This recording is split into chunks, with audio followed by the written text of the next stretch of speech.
10시에 만나 열심히 만나 말씀과 기도가 있는 오전에 10시 오후도 10시 모두 함께해요. 안녕하세요 여러분. 4월 29일 수요일 텐텐클럽 묵상 시작하도록 하겠습니다. 오늘 본문은 시편 18편 39절부터 50절까지 말씀입니다. 제가 읽어드리겠습니다. 주께서 나를 전쟁하게 하려고 능력으로 내게 띠띠우사 일어나 나를 치는 자들이 내게 굴복하게 하셨나이다. 또 주께서 내 원수들에게 등을 내게로 향하게 하시고 나를 미워하는 자들을 내가 끊어버리게 하셨나이다. 그들이 부르짖으나 구원할 자가 없었고 여호와께 부르짖어도 그들에게 대답하지 아니하셨나이다. 내가 그들을 바람 앞에 티끌같이 부서뜨리고 거리에 진흙같이 쏟아버렸나이다. 주께서 나를 백성의 다툼에서 건지시고 여러 민족의 으뜸으로 삼으셨으니 내가 알지 못하는 백성이 나를 섬기리이다. 그들이 내 소문을 들은 즉시로 내게 청종하며 이방인들이 내게 복종하리로다. 이방 자손들이 쇠잔하여 그 견고한 곳에서 떨며 나오리로다. 여호와는 살아계시니 나의 반석을 찬송하며 내 구원의 하나님을 높일지로다. 이 하나님이 나를 위하여 보복해 주시고 민족들이 내게 복종하게 해 주시도다. 나를 높이 드시고 나를 포악한 자에게서 건지시나이다. 여호와여, 이러므로 내가 이방 나라들 중에서 주께 감사하며 주의 이름을 찬송하리이다.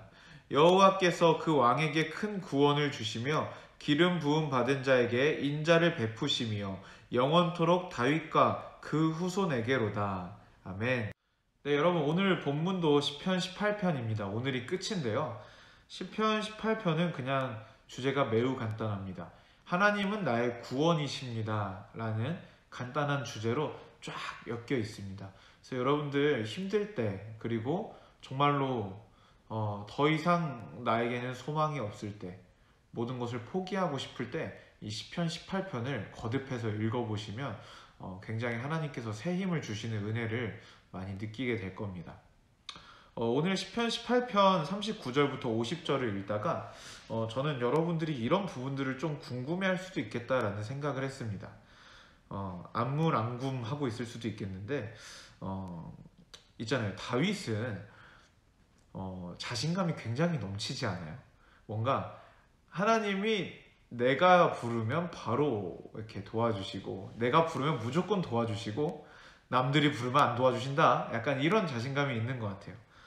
특별히 오늘 41절 보면 그들이 부르짖으나 구원할 자가 없었고 여호와께 부르짖어도 그들에게 대답하지 아니하셨나이다, 이런 식으로 이야기를 하고, 또 하나님이 또 나의 구원이시고 나의 반석이시고 뭐 찬송합니다, 뭐 만민이 나에게 복종합니다, 뭐 이런 여러 가지 이야기들을 많이 적어놨습니다. 여러분, 다윗의 이 자신감은 무엇일까요? 무엇이 다윗으로 하여금 하나님이 내가 요청할 때 응답하시고 나의 기도를 들으시고 정말로 하나님께서 나에게는 늘 그렇게 호의를 베푸십니다 라고 다윗은 그렇게 믿고 살아가는 것일까요? 그냥 거듭해서 살면서 경험하다 보니까 그냥 그렇게 느끼게 된 걸까요? 아니면은 다윗이 하나님한테 너무 잘해서 막 골리앗도 때려잡고 막 그래서, 아니면 왕이어서, 도대체 무엇이 다윗으로 하여금 이런 자신감을 갖게 할까요? 그 근거가 50절에 희미하게 나와 있습니다. 여호와께서 그 왕에게 큰 구원을 주시며 기름 부은 자에게 인자를 베푸시며 영원토록 다윗과 그 후손에게로다. 다윗은 심지어는 자기 자신뿐만 아니라 자신의 후손에게까지 하나님께서 그 은혜를 계속 베푸실 것을 확신하고 있습니다. 여기서 중요한 단어는 인자를 베푸시며 라는 단어인데요. 여기서 인자는 영어로는 mercy라고 번역이 되고 한국말로는 인자라고 번역이 됐죠. 히브리 원어로는 이 말을 헤세드라고 합니다. 헤세드는 영어로 번역하자면 mercy, love 뭐 이런 식으로 나와 있고, 한국말로 번역을 하자면 인자, 자비, 인애, 사랑 뭐 이런 식으로 번역이 됩니다. 그런데 사실 이 개념은요, 한국말로는 한 단어로 번역하기는 굉장히 어려운 단어예요. 왜냐하면 굉장히 복합적인 의미가 있기 때문입니다. 제가 나름의 정의를 한번 내려봤는데요. 이 헤세드는 바로 이런 의미입니다.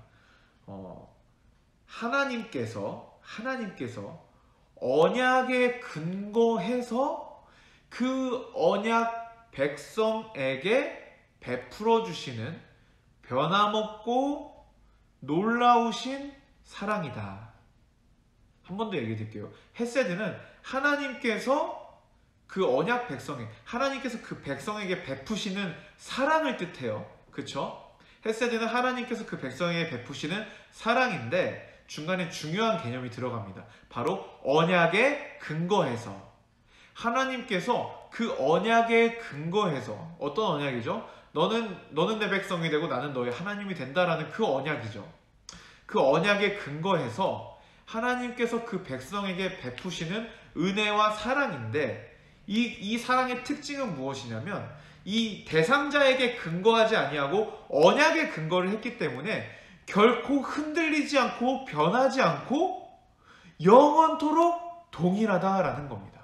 그러니까 여러분, 이게 얼마나 사기냐면요, 이 언약의 대상자들, 이스라엘 백성들, 특히 오늘 본문의 다윗 보면요, 말 잘 듣나요? 죄 안 짓나요? 착한 일만 하나요? 아니잖아요.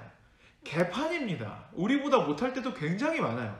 그런데 하나님께서는 그 백성을 포기하지 않으시고 계속해서 사랑하시고 은혜를 베푸십니다.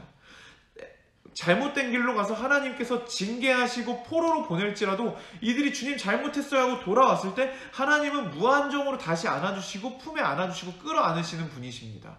그 근거가 뭐라고요? 이 백성이, 이 다윗이 잘하고 못하고가 아니라 바로 이 언약에 대해서 하나님께서 성실하게 그 언약을 지키시기 때문이다라는 겁니다. 여러분, 이것은 단지 우리가 이스라엘 백성만을 바라보면서 와 부럽다라고 할 게 아니에요. 우리도 이 언약 안에 있습니다. 우리도 예수 그리스도를 믿는 믿음을 고백했고 그로 말미암아 우리도 이 언약 안에 들어와 있는 언약 백성입니다. 특히나 지금은 새 언약 시대인데 우리가 그 새 언약 백성으로서 우리도 동일한 하나님의 헤세드를 받아 누리는 자다라는 거예요. 여러분, 오늘 이 말씀이, 오늘 이 다윗의 자신감을 통하여서 우리에게 다가온 이 헤세드가 얼마나 놀랍고 얼마나 큰 안정감을 주는지 여러분들도 받아 누리실 수 있으면 좋겠습니다. 여러분, 그동안에 여러분들의 삶의 질이 어떠했고 삶의 내용이 어떠했고 그리고 또한 지금 이 순간 여러분들의 믿음의 수준이 어떠하건 간에 관계없이 하나님의 사랑은, 언약에 근거한 그 헤세드의 사랑은 어제나 오늘이나 영원토록 변함이 없습니다. 그러니까 우리가 언제든지 하나님 잘못했어요, 하나님 도와주세요 라고 말할 때 하나님은 우리를 위하여 일하신다라는 보증입니다. 여러분, 우리가 이렇게 놀라운 사람이고 하나님의 사랑은 우리의 생각보다 너무나도 강력합니다. 여러분, 오늘 본문을 거듭해서 읽어보세요. 이 다윗의 자신감, 하늘을 찌를 것 같은 이 기계, 여러분, 이것의 근거는 바로 하나님의 변함없는 사랑에 있었습니다. 그 하나님의 변함없는 사랑의 근거는 언약에 있고 우리도 그 언약 백성입니다. 오늘도 우리는 다윗처럼 그렇게 변함없는 하나님의 사랑 가운데 충만하게 풍성하게 누리고 거하시는 귀한 하루가 되시기를 축복합니다. 좋은 하루 되십시오.